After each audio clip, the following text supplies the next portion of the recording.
ang pagbabalik ni Renz Abando. Panoorin natin to.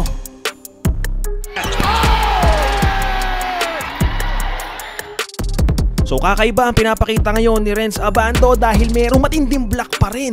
At ito, humaharaba sabay tira ng tres si Renz Abando. Ayan, pumupukol ng tres.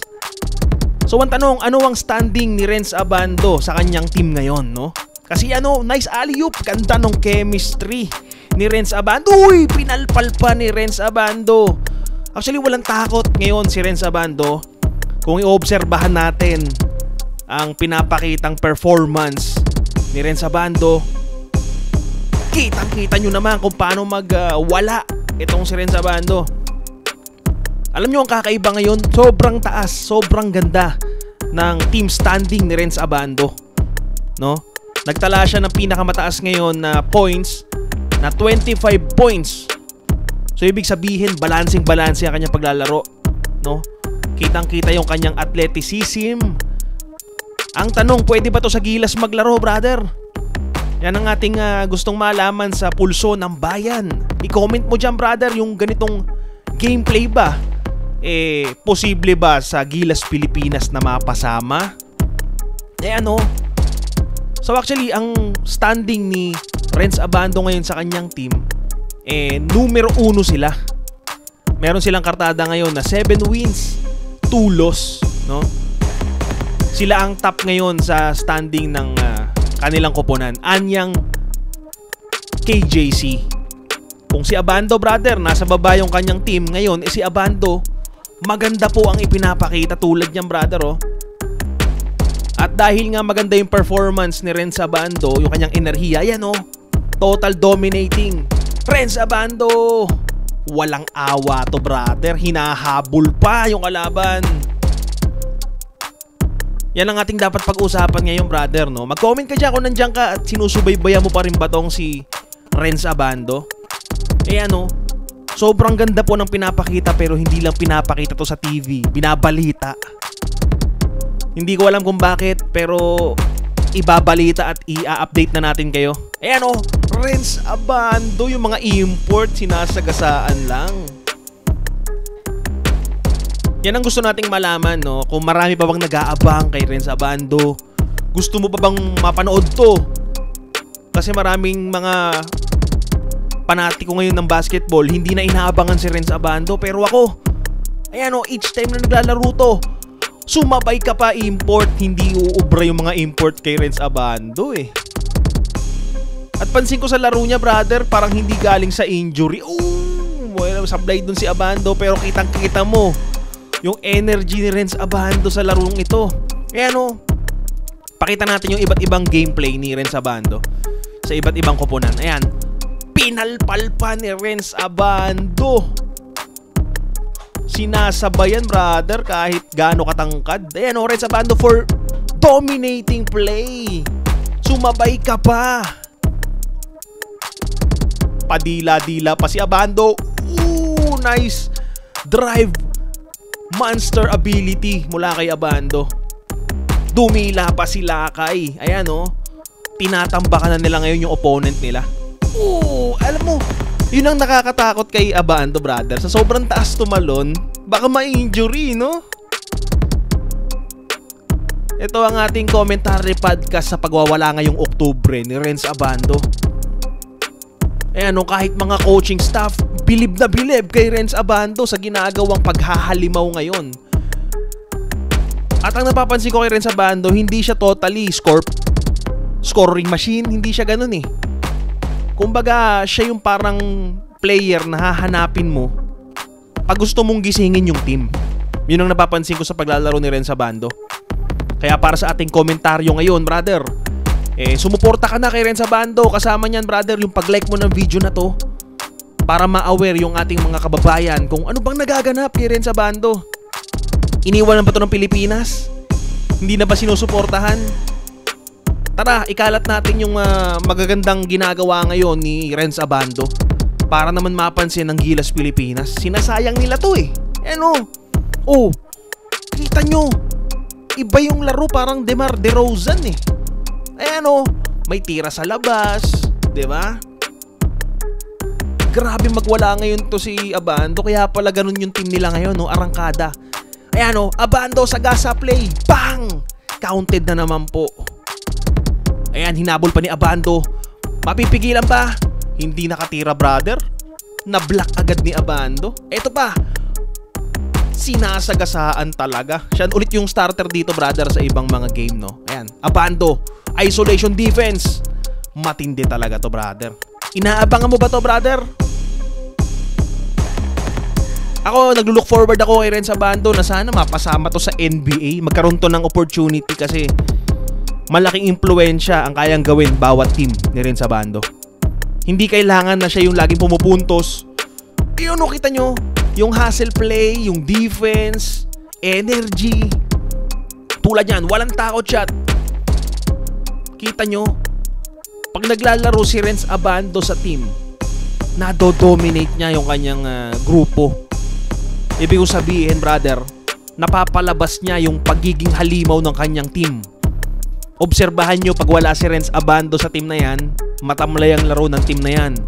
Pero pag naglalaro si Renz Abando, nagiging gwapo sa mata ng mga Koreano. Ayos ba ang ating commentary podcast? Actually, ako, pinapanood ko lang, ha.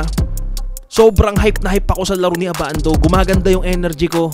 Ano, ito yung mga kailangan natin sa Gilas Pilipinas. At ito, brother, isang mga insights, no, dapat mo malaman kay Renz Abando. Panoorin natin to.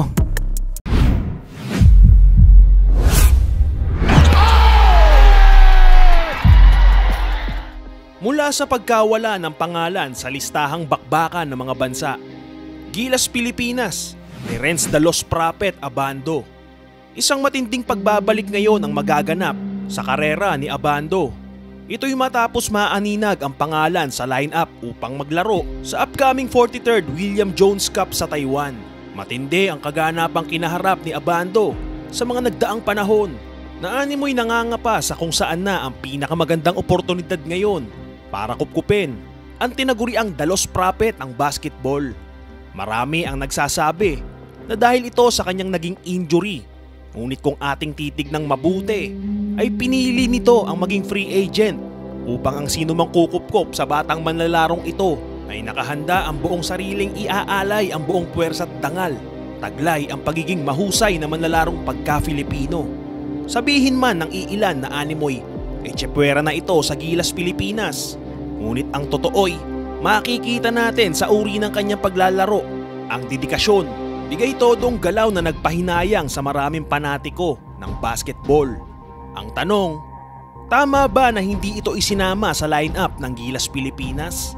Gayong ang batang ito ay matinding enerhiya ang laging ibinibigay sa bawat kuponang nalalahukan. Ito nga ba ay tunay na napopolitika lamang pagdating sa oportunidad? O sadyang ito talaga ang dapat tahakin ng The Lost Prophet ng Pinas para mas tumibay ang loob mula sa mala roller coaster na kaganapan nito o estado sa Gilas Pilipinas? Muli, ating siyasating mabuti at panoorin kung ano nga ba ang tunay na maiaambag nito sa Gilas Pilipinas at ang mga dapat abangan sa muling pagbabalik nito mula sa ikalawang ligang lalahukan bitbit ang pangalang pagka-Filipino na umuugnay sa William Jones Cup League 2024. Muli, narito ang matitinding talakayan at highlights play ng tinaguriang The Lost Prophet player ng Philippine Basketball, Renz Abando.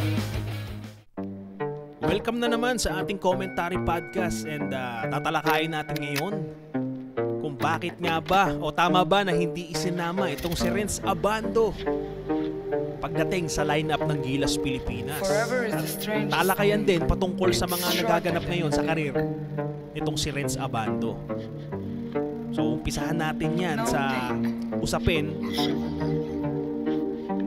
na dapat ba isinama si Renz Abando sa Gilas Pilipinas. So panoorin natin yung ibang mga highlights play ni Abando, paano ba siya maglaro, no, sa karir ng Korea. Oh, nice dunk by Abando. Tignan natin yung mga kakayanan ni Abando na posible niya bang magamit sana sa Gilas Pilipinas. Oh, nice block. What a block by Renz Abando. Taas no. So nakita natin Yung leaping ability dito ni Renz Abando, sobrang taas tumalon. Buwis buhay kung maglaro. Ayan. Nakita nyo yung mga block doon ni Abando at pangiti-ngiti lang, oh.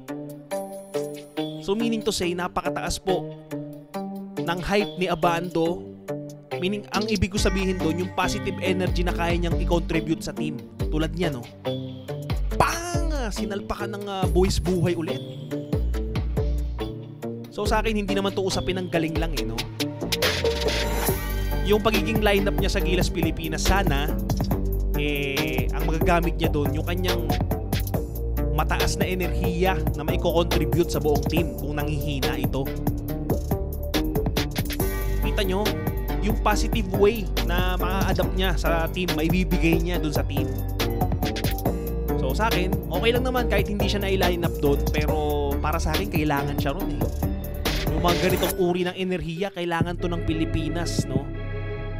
Pero yung tadhana kay Renz Abando, mas napiling hindi siya dun maglaro. Kundi bagkos dun siya sa Jones Cup League na tinatawag.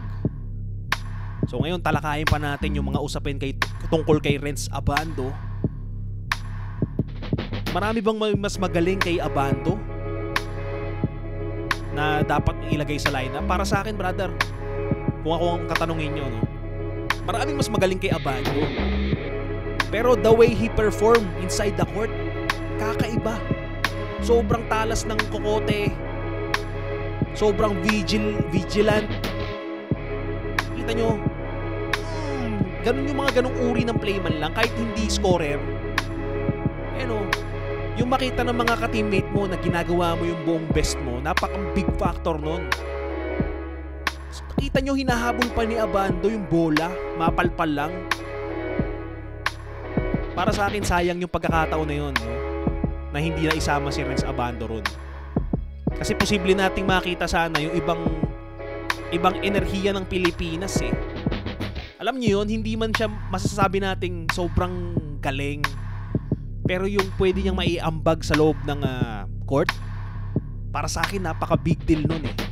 Kasi para sa akin, energy is everything. Pagka maganda yung energy mo, minsan kusang lumalabas yung chemistry ng team. So ano pa ba yung mga pwede natin talakayin patungkol kay Renz Abando? Tama ba, brother, para sa'yo, na hindi na ulit pumirma or nag-free agent si Renz Abando sa Korea? Tingin mo ba magandang decision yun? So para sa akin, no, 50-50. 50% okay, 50% hindi. Dahil isa siya sa mga kinikilala rin ng Korea, no, na parang star din nila doon. Kasi hindi naman to usapin lang ng score. Para sa akin yung performance talaga yung pinaka the best. Tulad niya, no, ang bilis tumakbo. Sobrang taas tumalon. Oh, yan sinasabi nating sobrang taas tumalon. Kita niyo yung highlights play. Yan, pang. Tsaka yung laro ni Abando, parang magugulat ka. Bigla-biglang nandun. Oh, yun na naman si Abando. Sumasalpak na naman.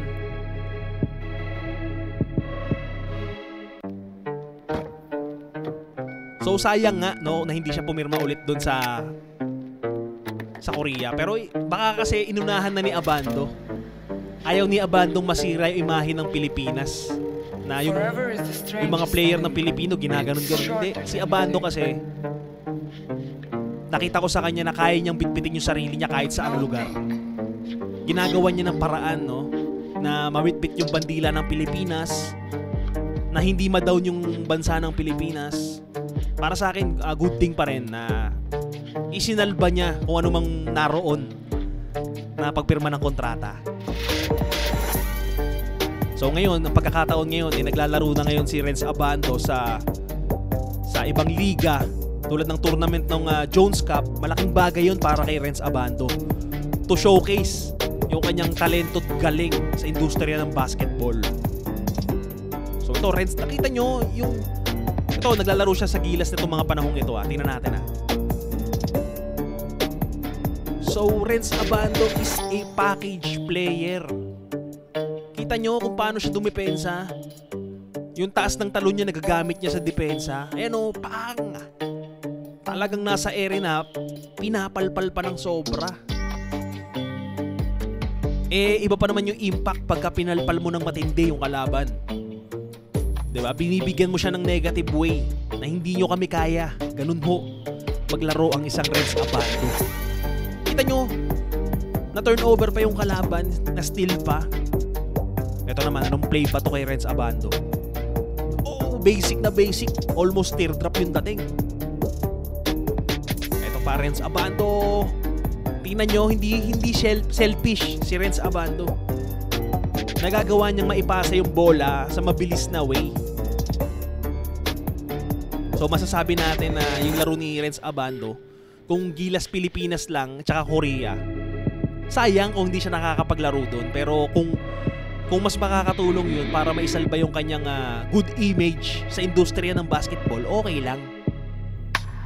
At sana patuloy nating suportahan si Renz Abando kahit na parang pinagdadamutan, no, ng tadhana. So hopefully sana makita naman natin siya sa Japan B-League. So sa pamamagitan ng Japan B-League, kung makakapirma siya ron, makikita natin yung mga experience na pinagdaanan ni Renz Abando pagdating sa global competition, no? Kaya niyang maglaro sa Korea, kaya niyang maglaro sa Pilipinas as well, kaya niyang maglaro sa international level ng Gilas Pilipinas. Nakapaglaro naman siya doon in a short period of time. And hopefully sana makita ko siya sa B-League. Kayo ba, brother? Sang-ayon ba kayo sa aking mga komento patungkol kay Renz Abando na sana makita naman natin siya sa B-League? Dahil para sa akin, yun yung pinaka-best option ni Renz Abando kung hindi niya matutuloy yung sa NBA. Kasi alam naman natin, rising competition din, no? Very competitive din ng Japan in terms of basketball. Mataas po yung level ng purse doon. Mas malaki yung bigayan ng kita ng pera, sahod. Pero in terms of long-term play, hindi pa natin sure kung talagang goods yung sa Japan, no? Pero alam naman natin yung Japan very established pagdating sa sports. Boxing,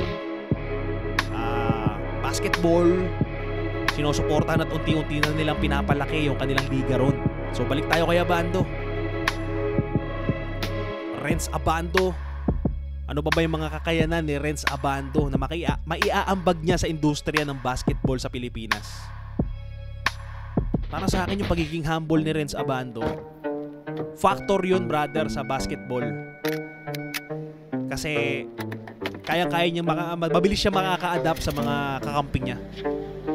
Kasi pag tinignan mo si Renz Abando, napaka-simple, no? Para siyang yung nagiging image niya sa akin ngayon ni Renz Abando, mabuting kaibigan, no? Masarap kakampi pero mahirap kalaban. Kasi unti-unti nagiging bastos na rin si Renz Abando sa court. In a good way, bastos in a good way na pinapalpal yung bola, nagfe-flex sa kalaban, yung kalakasan ng kanyang physical ability, mga ganun. Hindi naman porket nagfe-flex ka ng katawan mo, diba? Nagiging mayabang ka na, hindi. Kasi tandaan natin, brother, yung basketball, hindi lang yan normal na laro lang, na basketball lang. Kasama rin dyan yung pag-intimidate sa kalaban. Isa yun sa mga factor. So tignan pa natin dito yung laro ni Renz Abando. Yan, pinalpal ni Renz Abando. Kita nyo, brother, ganun po ang kayang ihatid ni Renz Abando sa loob ng court. At nga pala, brother, itong nakalagay dyan sa baba, The Late Game TLG, pakinggan nyo lang po sa Spotify. Labas na po iyan kung may kapirasong oras ka. Dahil yung kantang yan, The Late Game, para yan sa lahat ng mga inaakala nila na late na sila sa takbo ng buhay. Hindi pa late, brother. Pakinggan nyo yung kantang yan, brother, at baka makatulong sa ating mga pamumuhay sa araw-araw na through music, no, may ipasa ko sa inyo yung mensahe na hindi pa laging huli yung buhay, hindi ka pa late kasi laging may pagkakataon. Pakinggan nyo yan, brother, yung The Late Game sa TLG. Type nyo lang sa Spotify The Late Game Space TLG. So mapapakinggan nyo na yan doon. So maraming salamat. At speaking of The Late Game, brother, ganyan po kasi ang katangian ng isang Renz Abando na bagamat minamaliit ng marami, hindi binibigyan ng oportunidad ng mga coaching staff, no? Talagang bumabawi palagi sa late game. Kung tawagin si Renz Abando, the late gamer. So tuloy-tuloy tayo sa ating usapin. Ano ba yung ginagawa dito ni Abando? Free throw. Tignan natin yung kapasidad ni Abando sa free throw. May shooting ba? So, yun ang problema minsan ni Abando, no? Hindi naman porket nag-content tayo rito, puro magaganda lang yung sasabihin natin. Nang sa ganun, nakikilala natin si Renz Abando. Oh! What a move by Renz Abando! Kita nyo? Sinaktan pa yung import. Grabe talaga magtanghal itong si Renz Abando sa loob ng court. Pagkatapos bastusin yung kalaban, no? Medyo natapalan pa ng siko sa mukha. Kaya mahirap banggain yung isang Renz Abando, bagamat medyo payat. Pero yung muscle niya sa katawan na binubuo, sobrang solid, no? Very athletic. Kita nyo yung laro niya dyan kanina, no? Foul counted po ang nangyari sa laban. Ganyan po maglaro si Renz Abando. Kaya kang panisin one-on-one sa loob ng court. Bang! Yan na naman po yung mga shooting ability ni Renz Abando. Kopyang-kopya niya yung pagka DeMar DeRozan, no? Ganun po si DeMar DeRozan, yung energy, ganun na ganun. Oh, nice pass! Kita niyo yung mga magagandang play na yun na ibibigay ni Abando sa kakampi niya. Hindi niya pinapahiya yung kanyang mga kakampi rito, no? Binibigyan niya ng sustansya yung pasa. So ito, yung mga ganitong uri ng laban, very crucial. Napaka-crucial ng mga bakbakang ganito, no? So Renz Abando ulit. Bang! Mala Lakers yun, ah. Parang Kobe Bryant naman yung dating dun. So ito, ano ba yung magagawin ditong depensa ni Renz Abando? Ito, opensa ulit. Bang! Kita nyo, easy kay Renz Abando mag-drive. Marami siyang mga kahalin tulad, no? The way he drive, no? Kung paano siya mag-drive ng bola sa loob ng court. Para siyang si Rondo na may pagka-DeRozan. Tsaka kung minsan, brother, yung laro ni Renz Abando rito, kahit na dire-diretso sa court, nakakakita pa rin ng kakampi. Nga pala, brother, pasensya na nga pala sa video natin, hindi man kita lahat kasi this is a transformative video, hindi natin pwedeng kunin lahat yan. May portion lang tayo. Pero ituring mo na lang to as radio podcast patungkol kay Renz Abando. Mga usapin, talakayan, kwentuhan. At free yung comment mo sa baba, brother. Libreng-libre lang mag-comment. Based sa ating mga usapin at kwentuhan, interaction sa social media. Comment ka dyan, brother. Kung tingin mo ba tama lang na hindi isinama sa Gilas Pilipinas lineup? Tama ba na hindi pumirma ng renewal dun sa Korea? And tingin mo ba okay din ba na maglaro ito sa Japan B-League itong si Renz Abando? And tingin mo rin ba, brother, sama na rin natin, kaya pa ba o posible pa ba na maglaro ito sa Gilas sa NBA? Yun, brother. So masyado nang mahaba at marami yung ating pinag-uusapan. So at least nagkaroon kayo ng kaibigan at kakwentuhan patungkol sa usapin ng sports ng basketball. Kasi ako, proud ako na nakakasama ko kayo rito. Nakakausap, nakakakwentuhan. At inalayan ko nga pala kayo ng kanta. Kung tawagin ni The Late Game TLG, ang title sa Spotify. Kung ang tingin mo sa buhay mo parang late ka na, parang malabo na yung bukas mo, yan, para sa iyo yung kanta na yan, The Late Game. So muli, maraming salamat sa lahat ng mga tumangkilik sa ating content. Mabuhay kayong lahat. Ito ang aming kantang inihandog para sa inyo. Suportahan nyo po. At sa lahat ng may balak, sa amin dalawa na manggambala, Chase ng black, malalepron kay Kasama mo ako at laging ikaw ay sasamahan kahit saan, patungo sa pangarap nating dalawa.